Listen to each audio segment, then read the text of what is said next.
Robert Beto O'Rourke, who's twice lost his home state in Texas with bids for senator and president, now thinks he's going to be elected governor in the shaping up to be a red tsunami year of 2022. He told CNN that the election won't be about Biden or Trump. Oh no, this is going to be about the people of Texas and what the people of Texas want. Well, I agree, but if he expects to crack 40% in the polls, good old Beto might want to try listening to the people of Texas when they tell him what they don't want. One new poll shows that he'd lose to Matthew McConaughey by 22 points. Aside from Beto having any real power over them, Texas really, they just don't want the government banning guns and sending goon squads to their homes to confiscate their AR-15 rifles, a position that he just doubled down on after emphatically proclaiming that he would take away people's guns during his presidential bid. It's a view that's not even popular outside Texas, so I imagine it's about as popular in Texas as spaghetti in your chili. I mean, does he really think Texans are going to go for this, even when Democrats rejected it in 2020? If he really wants to listen to Texans, it might be painful for him. At a recent campaign stop in Houston, Beto got a real earful from a rancher. Yeah, I mean, I'm Robert. Robert, you're my tocayo. I'm native Houstonian. Thank you for being here. On behalf of the ranchers and oil and gas and farmers. Yes, sir. And Maxine Waters. Oh, yeah. I'm in your grill telling you don't come back. Okay. We don't want you here. Thank you. All right? Thank you. You said it was good. Thank you. Get the out. You ain't taking my guns either.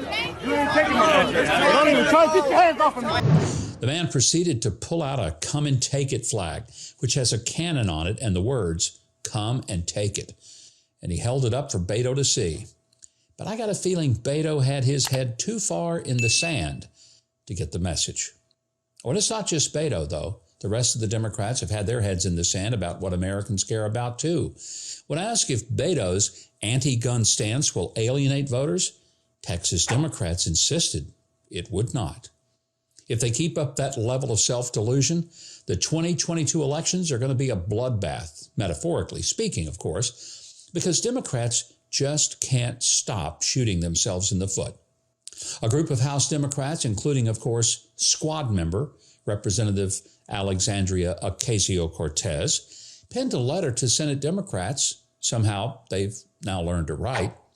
In it, they demanded that Senate Democrats ignore the Senate parliamentarian who ruled that a pathway to citizenship for millions of illegal immigrants can't be included in a budget reconciliation bill.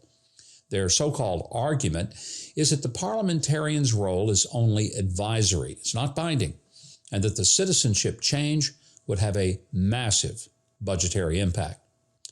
Well, that's one thing they did get right, except that with these people, everything they want to do has a massive budgetary impact. For the record, budget reconciliation bills are allowed to pass on a simple majority vote. It's not subject to filibuster. And the idea of that is being that something as important as keeping the government funded shouldn't be held hostage to petty politics.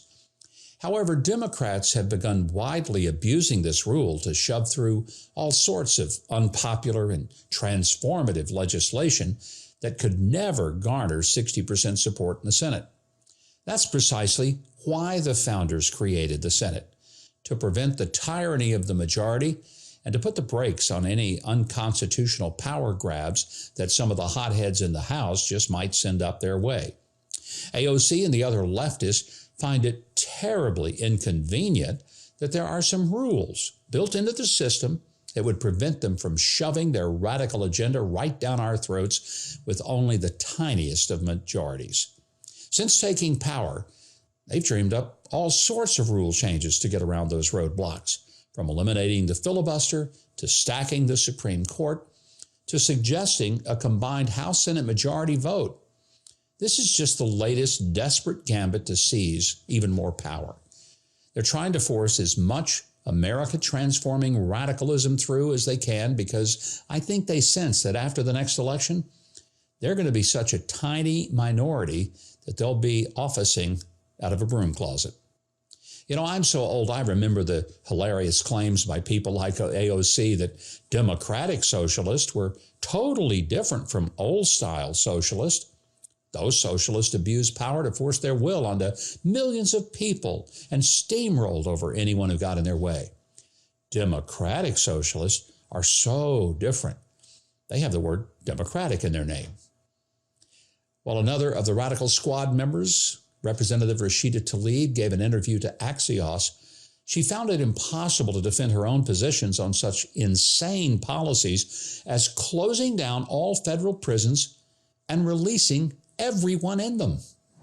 To what extent have you wrestled with any potential downsides of releasing into society every single person who's currently in a federal prison? Yeah, I think that everyone's like, oh my God, we're going to just release everybody. That's not That's what what the fact Yeah, says. but did you see how many people are mentally ill that are in prison right now? No, I know, but the act that you So endorsed actually says release everyone but in 10 years. But think about it, who are releasing? But there are like human traffickers, Oh, I know. child sex. As RedState.com writer Sister Tolja puts it, this shows why she is precisely the type of person that doesn't even deserve to be elected dog catcher in her local community, let alone allowed anywhere near the levers of power in Washington, D.C. Well, thanks for watching today. I hope you'll leave a like and a comment. And of course, I sure hope you enjoyed the video. So if you do, remember to consider subscribing to the channel and click the notification bell. And if you want any more of my news analysis and commentary, don't forget you can sign up for my completely free newsletter simply going to MikeHuckabee.com. And it really is free. Comes to your email inbox twice a day. That's going to do it for this edition of The Breakdown. I'm Mike Huckabee. Happy Thanksgiving.